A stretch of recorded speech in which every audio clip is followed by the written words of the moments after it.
Hello students, I hope you all have prepared properties of acids of second chapter, chemistry, acid, bases and salts. We have seen so many things about acids in previous videos, and now we will study today bases and their properties.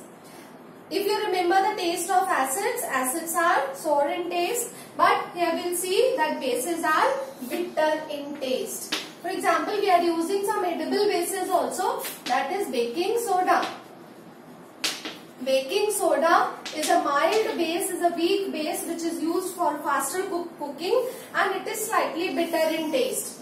Number 2, it is slippery in touch. Slippery touch means when you rub your hands with soap, you find it is slippery.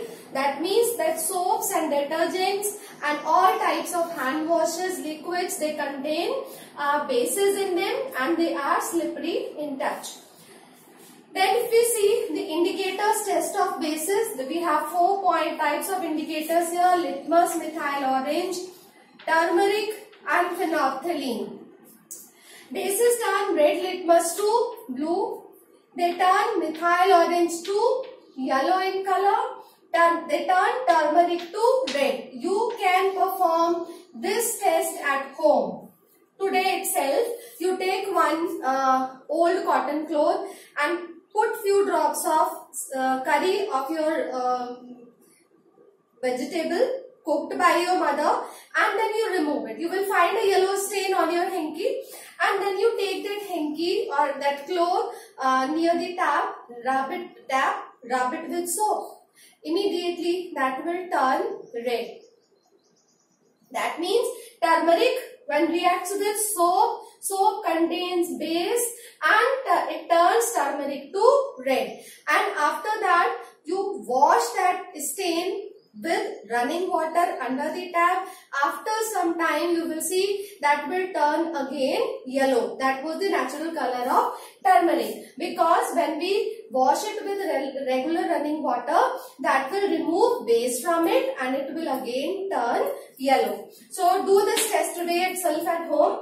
Now, another indicator is phenolphthalein. So when bases react with phenolphthalein, it turns pink, dark pink. So in all these indicator tests, what can we do? 1, 2, 3, that we can take base in a test tube and put few drops of methyl orange or of the phenolphthalein. Turmeric test we can do on a cotton cloth, and litmus is available in the form of litmus paper. Red litmus paper and blue litmus paper. So here which one will be used? Red litmus paper will be used to, it will turn into blue. That indicates the base. Right? Now, apart from this, they produce hydroxide ions, OH minus ions when dissolved in water. Solution of a base in water is called its aqueous solution. So we can say that bases produce hydroxide ions in their aqueous solutions. Right? And that is the main basic nature of the bases that categorizes them into bases. Presence of hydroxide ions when bases are dissolved in water is their characteristic feature. Then they conduct electricity in aqueous solution. How are bases able to conduct electricity in aqueous solution? Because they contain ions, and ions have the property of conducting electricity. Now we'll see this point in detail on the basis of concentration of amount of hydrogen ions produced by bases in water. That means, what is the amount of hydroxide ions produced by a base in water? Bases are of 2 types: strong bases and weak bases. Strong bases produce large amounts of hydroxide ions, and weak bases dissociate partially and they produce small amounts of hydroxide ions in water when they are dissolved in water. Fine. So that means they dissociate completely and they do not dissociate completely. They dissociate partially and produce a small amount of hydroxide ions. Now we'll see an example of strong bases. NaOH and KOH. Sodium hydroxide and potassium hydroxide, they are the examples of strong bases. Weak bases are calcium hydroxide, magnesium hydroxide and ammonium hydroxide. NH4OH. NH4 ammonium ion hydroxide ion. So these are the strong and weak bases, and how do they dissociate and how do they produce ions, that we will see with the help of equations.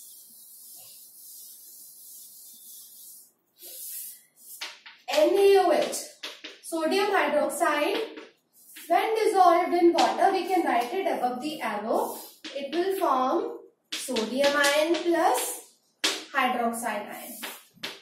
KOH, when dissolved in water, will form potassium ion plus hydroxide ion.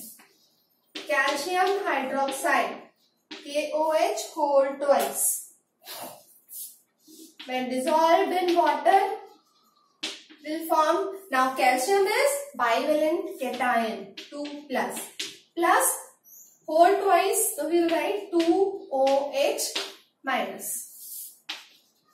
MgOH whole twice, dissolved in water, that will form, magnesium is also bivalent cation, Mg2 plus, plus 2OH minus.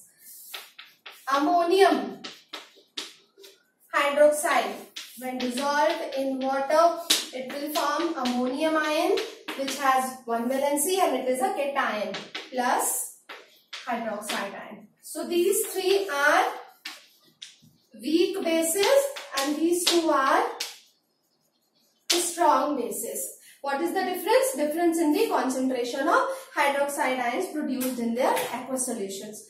Both of them conduct electricity in their aqueous solutions because they produce hydroxide ions, and strong bases are better conductor of electricity than weak bases. Now we have to see the chemical properties of bases.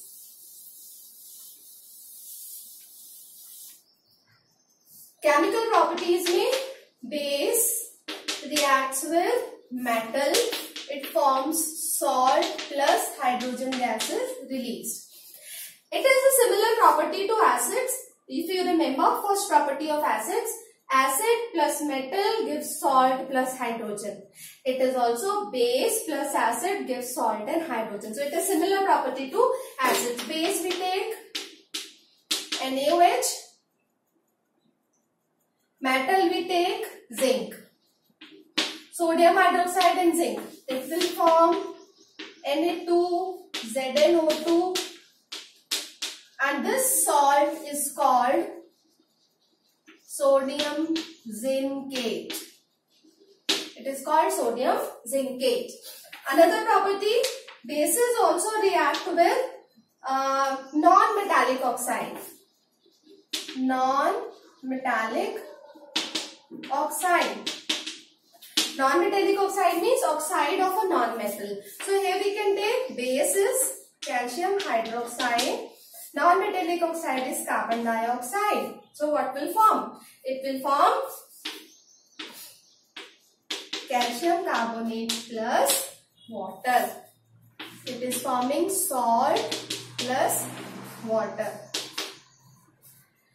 This is all about the properties of bases.